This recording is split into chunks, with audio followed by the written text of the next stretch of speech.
Welcome back. On today's episode, we're talking about what house would I buy if I was a first-time home buyer? And the simple answer to that would be I would buy a multifamily home. There have been some recent developments in the financing world that make it easier than ever, or at least easier than in recent times, to buy a multifamily home if you're occupying the house yourself. So let's take a look at some of this. So this is a web page put together by Newcastle.loans. I have no information about this company other than they posted a pretty good matrix here showing what the requirements are for down payment assistance.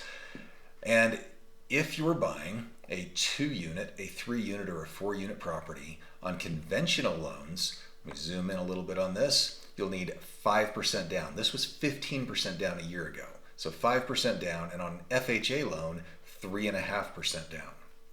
There are some good caveats that you have to know if you're buying an FHA versus a conventional.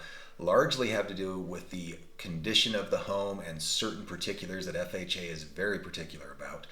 But if you can get in to a 4-plex with as little as 3.5% down, and the seller can pay some of those closing costs. So I wanted to take a closer look at what that meant or what that looked like. And so I jumped into Zillow.com, of course, and I went to Spokane, Washington. Why Spokane? Well, no other reason besides it's a fairly decent sized city. They have a lot of different properties. There's a lot of good jobs in the area. And so most major markets, or most tertiary markets, a secondary market, not your primary large city downtown areas, will have lots of multifamily properties. They'll have other things that you can invest in real estate. And it's a lot more reasonable than, say, a Seattle or a San Francisco, a Denver even. I've done some looking there. And I looked at, here's my qualifications. First one is it needs to be a multifamily home. And I put up to $500,000, knowing that that was much higher than what I would want to look at as a first-time home buyer. So as you're scrolling through these properties, they've got a few different types. You've got one here in Plummer, Idaho, which is a ways away down here. You've got one here in Spokane for $199, and I was just scrolling through and I thought, hey, this looks like a decent property, 4 bedrooms, 3 bath, 1,278 square feet. Let's take a look at what that looks like. This is again, $320,000 house.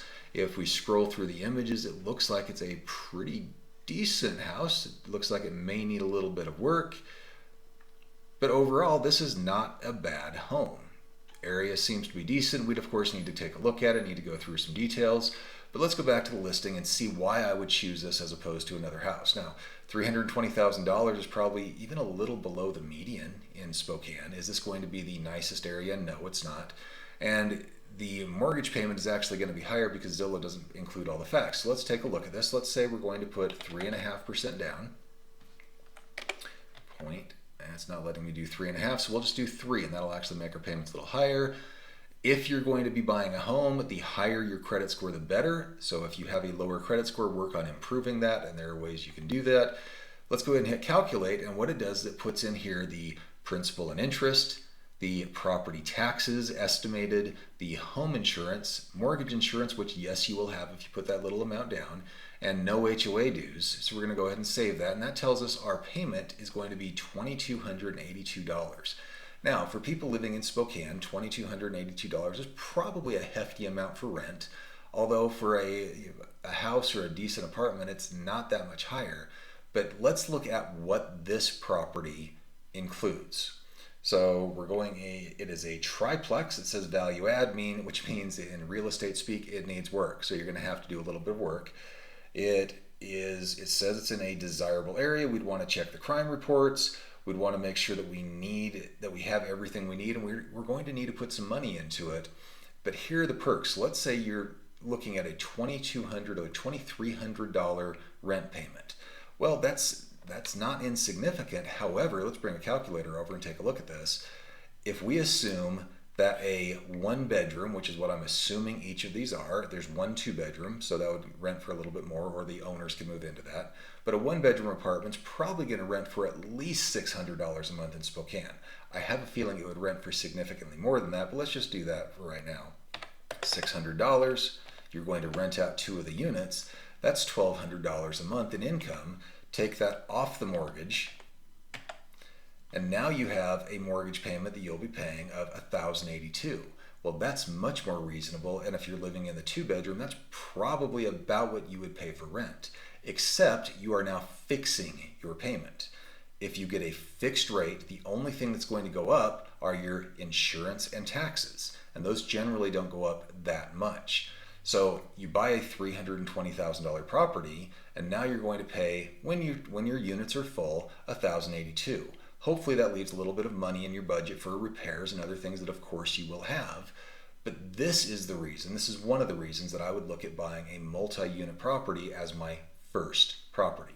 Now, what does that down payment look like? Well, $320,000 if you can't negotiate that price down. And just by the way, if it's been on the market for 68 days, is still listed and has only had 42 saves, chances are the seller's willing to negotiate. So you could probably get that price down. But if you have to put down 3.5%, let's times that by 0.035, you need to have $11,200. That will take some work to get to, but that's an amount that most people would be able to save. So you get in here and you have a $2,282 payment. However, after a couple of years and after you've done some improvements, mortgage insurance a lot of times can be removed from that property. You may have to pay a review fee, you may have to get an appraisal done, something, but if you can remove $135 a month from your payment, well, now you're sitting down, because remember your payment was $1,100, you're sitting in $1,000 a month payment. As inflation takes those payments up, the rent payments up, because yes, they do creep up, because yes, landlords' costs go up for maintenance, insurance, and taxes, but your payment, your portion will remain fixed, and generally the apartments will rent for more, especially if you do some improvements to them and make them nicer.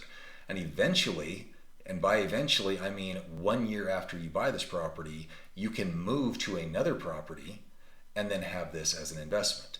There are other advantages that you get as a landlord. You get write-offs for mortgage payments, you get write-offs for property taxes that you pay. All of those advantages that you get, and of course the appreciation of your home over time, means you add to your wealth when you sell the house. So definitely benefits to do it. If I was looking for a first home, if I was looking to buy a first home again, I would definitely look at a multi-family unit.